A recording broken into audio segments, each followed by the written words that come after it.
get it together, to go in the studio with some fantastic musicians and record live, like old school live. It's been fantastic.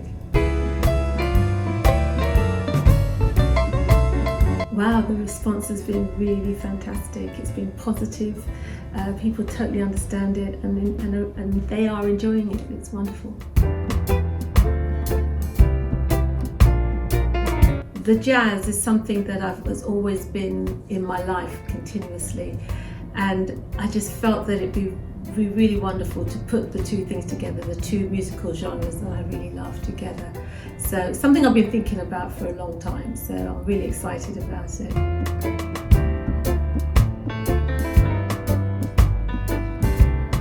Yeah, it's lovers jazz, jazz lovers. Yeah, we haven't actually, it's whatever whoever's listening to it, whatever they feel, but it is a merging of jazz and lovers rock. Well, the lovers haven't gone. The lovers are still there. It's still embedded in these beautiful jazz standards that we all love and have listened to over the years. So the lovers will always be there, because essentially I am a lovers rock singer. So, you know, we're never far away from lovers rock. You know, reggae music and jazz music is that type of music where over the years, throughout the generations, people have taken lovers rock, have taken reggae music and taken jazz music and, you know, infused their own interpretations into it. And so it's one of those musical forms that can be expanded and can be incorporated. So the jazz lovers will love it and the lovers rock lovers will love it.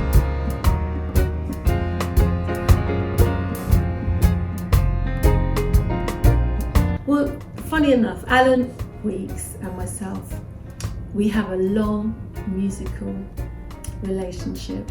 We started out as teenagers together with I'm So Sorry and Hopelessly in Love. We wrote that together with Cleveland Watkins, and as young musicians we always enjoyed jazz music. You know, Cleveland and Alan went off and went deep into jazz. We were all part of the original UK jazz warriors, playing with Art Blakey and some wonderful, fantastic jazz musicians. So jazz has been something that myself and Alan have always enjoyed and embraced. It's a very special music to both of us. So Alan does his jazz quartets and trios, and I've always done a lot of reggae music and lovers rock, but now we've come together again to create something, a musical melting pot that we love.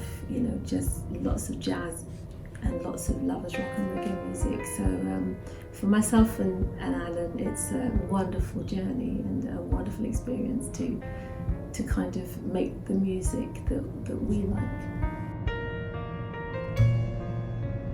Well, we're calling the album Where Did Our Lovers Go? And Let There Be Love is one of the specially hand-picked songs that I've chosen to record. Many standards, too many, too many wonderful, fantastic songs. But Let There Be Love, my grandfather was a great Nat King Cole lover and admirer, and appreciated his music. And I grew up listening to Nat King Cole, and this particular song just always reminds me of my grandfather, and Christmases in particular, actually. So this particular song was not hard to choose for me. It was just a song that's very close to my heart. Let There Be Love, as I said, was a Nat King Cole classic and a family song that I used to hear as a kid growing up. Songs like Good Morning Heartbreak, I loved.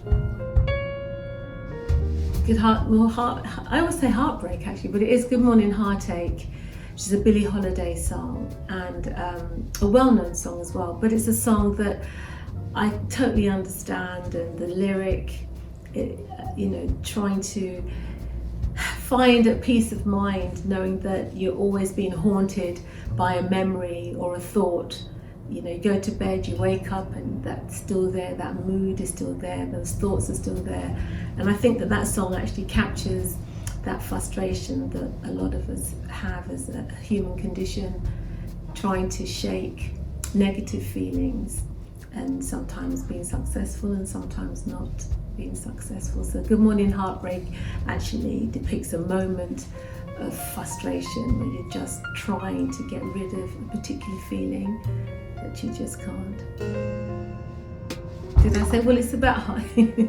Well, see, I guess my narrative is about a heartbreak, and so I keep thinking of it as a heartbreak, but it's called Good Morning Heartache.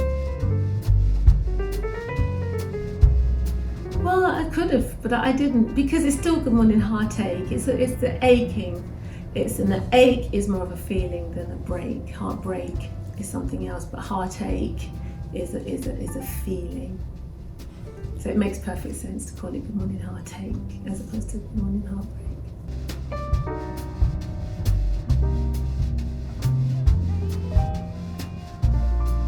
I have performed it live, and the reaction has been fantastic, because they can still dance along and they know the words already. So I haven't had any negative feedback about it for those lovers, rockers and reggae people who like to move and sing. I haven't had any negative feedback, so it's good, it's all good. Yes, you can still dance, even with 4 musicians, 3 musicians. You know, once you've got the drum and you've got the bass, then you'll always be dancing. You know, so that's the beauty of reggae music, that, you know, once you get that bass line and you have the drums and you've got the 1 drop or the 4s on the floor with the bass line, it doesn't matter if you only have 3 musicians, you're still gonna dance. I think chili con carne it's all about the things that you love. You know, some people love food. I do. Some people love food, some people love to dance, some people love to recite poetry, you know, some people love to have a glass of champagne, you know, some people love nature, a cuckoo and a dove. So I think within that song, it encapsulates all the things that people may find endearing, may bring them joy. And I think that the thing about Let There Be Love is that it really brings joy. The lyrics cover so many aspects of things that feel good to individuals. So yeah, I think chili con carne, sparkling champagne, all of those things. When I approach a song, I look at it in terms of its lyric and its melodic content and how it affects me spiritually and as an artist.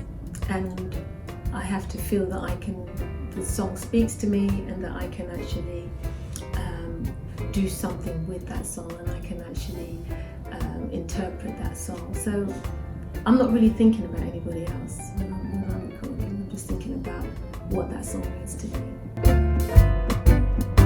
This is my version.